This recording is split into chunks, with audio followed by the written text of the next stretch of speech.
this team's done. I have one thing to say to those non-believers. Don't ever underestimate the heart of a champion. I think our championship team is probably one of the most underrated. People don't know basketball, sir, because Michael Jordan wasn't playing. Somebody had to win. I'm not Houston. Being a champion just doesn't happen. You've got to go through a war. Oh, look out. And those guys have a long history. We had a fiery group of guys, but we knew how to harness that fire. My job will be to try to get us back in the playoffs. That's going to take work. Rudy was the greatest coach for that team. And we had a lot of different personalities on the team, and he handled them. He had a chip, that same chip that we all had. There wasn't a specific person I was trying to prove myself to. It was everybody. One of the greatest competitors I've ever been on. Dream did anything it takes for this organization to win. Give me the ball. Do you want to win, Maxie?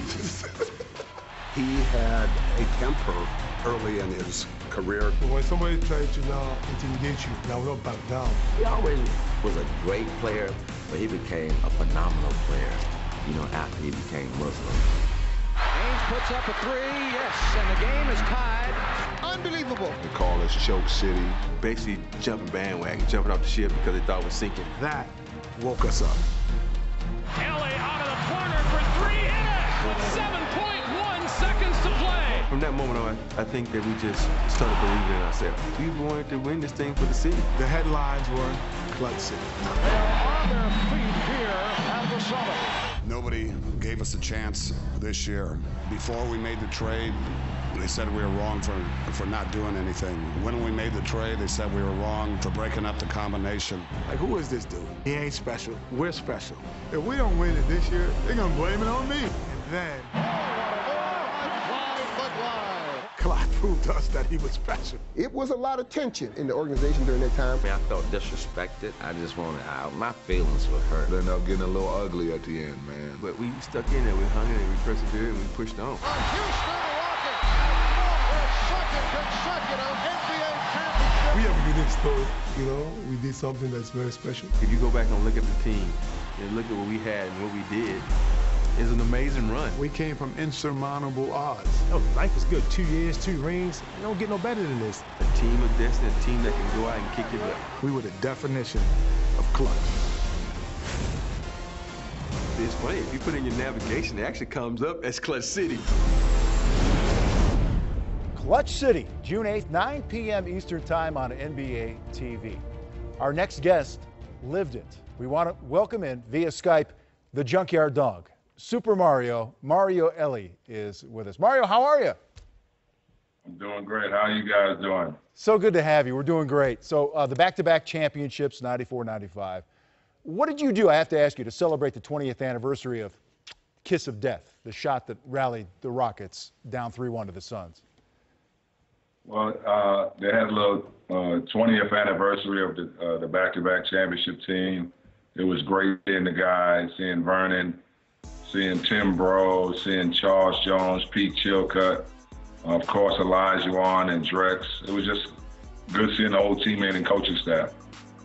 In Rio, when you get together with your old teammates like that, you're bringing in a guy like Clyde Drexler for the second one. How tough was that to bring in an all-star like him, Hall of Famer, and fit him into the mix? It's a great question, D, because, you know, we won the championship with Otis, so we're real loyal to Otis. We're real tight. We won a tough 7-game series against the Knicks, and Otis had a lot to do with it. We felt one of our guys were getting, traded, and we didn't know what Clyde's mentality was coming to the team. But once Clyde came on the team, D, he went to work. I remember Olajuwon being hurt. We went up to play the Clippers, and I think he had 46. And he was a man on a mission, and getting reunited with his 5-slammer jammer teammate, Dream, that really lifted spirits. Mario, Steve Smith, playing against, the Houston teams, those back-to-back, we obviously know Dream, a Hall of Famer, but I would say is playing you guys, it came down to, say, a last shot. It was like 6 or 7 guys on your team wasn't afraid to take the shot and also wanted the shot. Can you talk about that mentality, having so many guys not afraid of the big moment?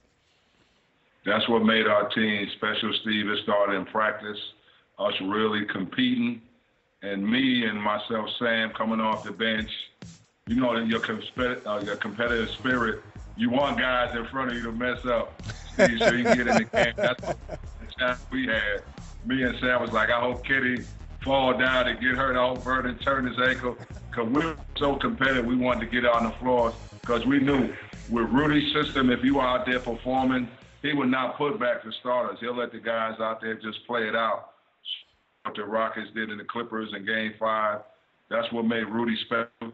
When the guys were rolling good, he just stuck with them. Mario, I want to go to the 1995 playoffs. You're a 6 seed. You beat 4 50-win teams to take the title. So each year is different. Where does that one rank with you? That's one of the tops because we're a 6 seed. We played 4 of the best teams in the league. You know, our last hurdle was, of course, Dennis and that great Orlando team. I mean, you got Nick Anderson, you got 3D, you got Penny, you got Shaq, you got Grant, you got Brian Shaw. That's a young squad right there. I thought they did a fantastic job in the East. And, you know, that Phoenix team with Barkley, you know, of course, Stockton, Malone in Utah. And, of course, that year, it was a bad year for them to give out the MVP in front of number 34 because he went out there on a mission and showed everybody why he was the best player in the league at that time. And, Rio, when you go back to those days, who is that 1 or 2 teammates you say, you know what, I missed that guy? Because there are certain days I might not have had it, but once I saw that guy in the locker room, he brought my spirit up and got me ready to play. Who are those 2 teammates for you? My first year was Vernon Maxwell, just the energy he played with, all the big shots.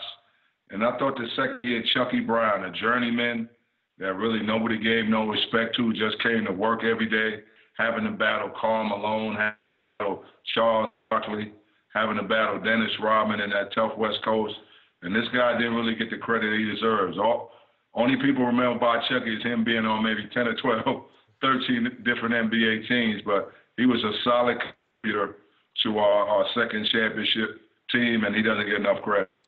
Mario Elie, thanks for joining us. We look forward to Clutch City, June 8th at 9 p.m. Eastern Time. Always good to reminisce with you. Take care. Hey, good talking to you guys. Thank you for having me.